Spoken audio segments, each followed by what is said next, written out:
What's up, everybody? Welcome to a Monday edition of The Squeeze. I am Tyler Conium, and the Super Bowl is set. It is going to be the Kansas City Chiefs and the San Francisco 49ers in the Super Bowl in 2 weeks' time. What a day of football yesterday. You had the Chiefs who they were not going to be stopped by the Ravens. You had the Lions get out to this 24-7 lead, and it looked like we were going to have the whole Taylor Swift and Eminem thing and all of that. It was not to be, man. The Ravens scored 24 unanswered points, won that football game, and then the stage is set. The line opened at -3 for the 49ers. I lean towards the 49ers, but I don't know if I'm going to bet a side on the Super Bowl. It might sound crazy, and there's going to be a lot of people in the betting space betting on the Super Bowl. I lean just kind of maybe more towards the props. I don't know if there's really... It's going to be a pick'em, I think, and I don't know who I'm going to root for, but we got 2 weeks to figure that out. Going to be a bit of a shorter episode today. I've got a lot to get to here on a Monday. No video yesterday, so I did post 3 picks. We had the Phoenix Suns and we had the 49ers. They didn't cover. The Suns didn't win, but we did have the Chiefs +4, so that was good if you followed those on Twitter. But again, those are not official plays there. We did go. I didn't change the ticker at the bottom because I'm like rusty and new to this again. But we did win a unit on the last video that we did. We went 2-1. So this is actually up 2 units for last week. So we're back and doing well. Lots of maroon going on today. Anyhow, we're going to start. We've got 3 bets today. We're going to start in the National Hockey League with the Nashville Predators and the Ottawa Senators. And so what I'm kind of going back to the roots here is finding games where it's about a pick'em on the money line or in basketball, smaller spreads, and in and around the -105 to -10 range. That's what did so well for me last year, and I kind of got away from that a little bit. And it costs you money because you're betting -120s, -125s, or spreads. It can be difficult, but this game, you've got the Nashville Predators -105 at FanDuel. I like that number a lot. Nashville comes into this game 26-22 overall, 13-10 on the road. You've got the Ottawa Senators who are only 18-25 and only 12-12 at home. So I'm taking the Predators here on the road. Head-to-head, Nashville 6-4 over their last 10 matchups against Ottawa. They haven't played them in over a calendar year. Last time was January 2023. It was a 3-0 win for the Predators. Predators are looking to sort of bounce back when they visit Ottawa tonight. They're 1-3 over their last 4 games. They just lost 4-1 to Edmonton, but nobody's been able to beat Edmonton, who have won 16, 17 straight games, whatever that is. Nashville's penalty kill hasn't been all that great.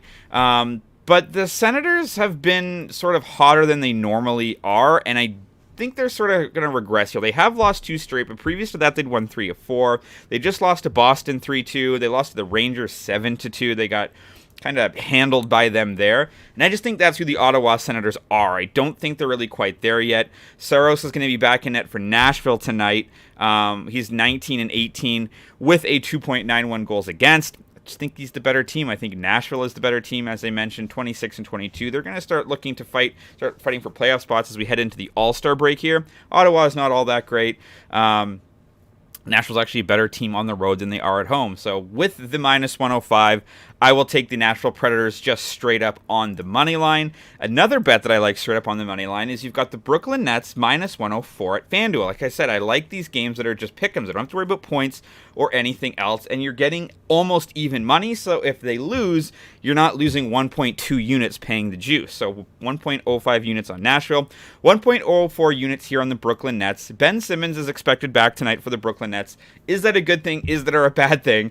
Remains to be seen. I think it will actually give Brooklyn a little bit of a boost. Brooklyn hasn't been great. They're 18-27 on the year. Utah's 24-23. But Utah's 15-6 at home. The Jazz are 9-17 on the road. They're terrible on the road. When you look at they're also in the midst of a long road trip. This is their 5th game of a 6-game road trip. They lost to Houston, lost to New Orleans. They beat Washington and they beat Charlotte, 2 of the worst teams in the NBA. So even if you could, let's say, remove those 2 wins, they'd be 7-17 on the road. So Brooklyn is 500 at home, which I like.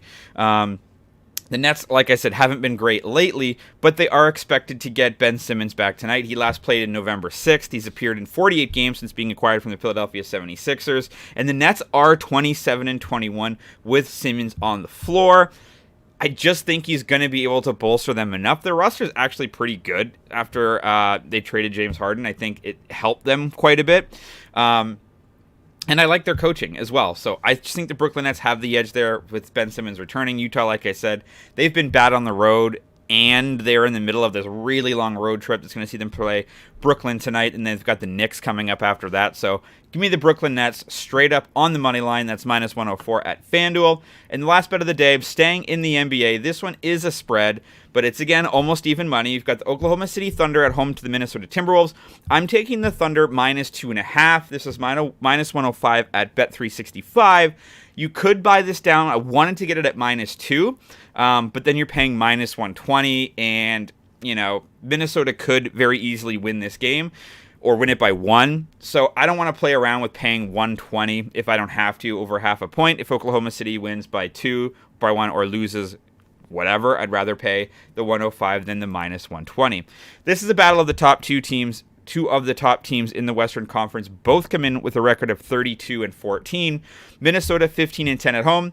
Oklahoma City 17-5. Minnesota 15-10 on the road. OKC 17-5 at home. Oklahoma's won the last 2 matchups between these two teams, including just a couple days ago, 9 days ago they played. It was a 102-97 win for Oklahoma. That was in Minnesota. And previous to that, they played on Boxing Day, and they routed them 129-106. When you look at the injuries, Conley's probably not playing for Minnesota, whereas Oklahoma's not dealing with any injuries there. So I think Oklahoma's just a better team, and I like the home court advantage. The Timberwolves last fell to the Spurs. They lost 113-112 to San Antonio, but the Thunder lost to the Pistons.